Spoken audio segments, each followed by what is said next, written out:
It's a wonder, honestly. So much change can happen in so little time that we forget to savor the lives that we live in.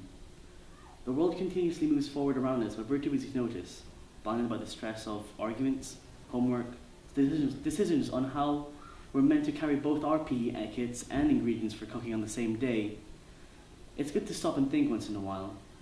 So here's a little story that always brings a smile to my face.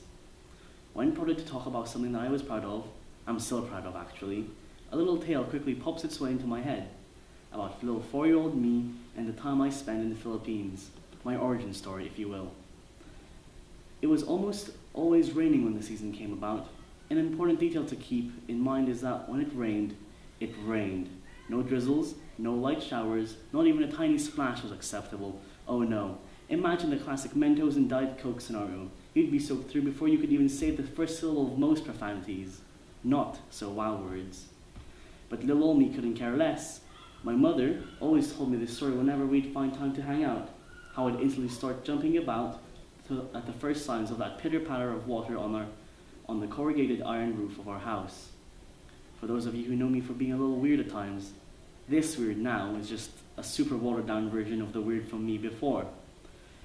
After the initial burst of excitement, I would run outside into the garage and get my trusty tricycle I remember calling Diddy, and sprinted my way onto the road before the house.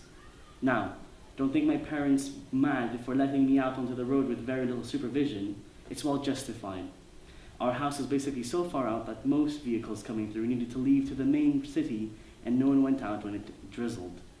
So there I was, pedaling in a velodrome-like fashion in the pool that formed between the two speed bumps right outside my house.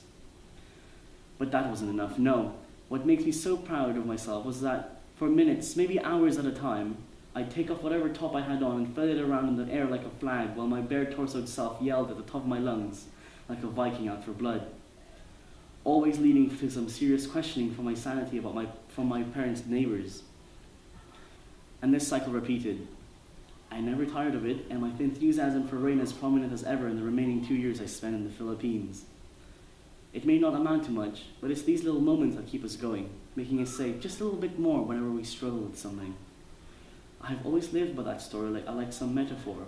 When we have our rainy days, it's better to grab whatever happiness is available before us, rather than wasting our time finding faults in circumstances beyond our control. So whenever you feel down, smile. The problem won't last as long as you don't make it last.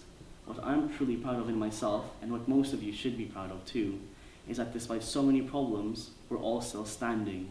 We've grown, bettering ourselves and each other for every huge step in life we've made.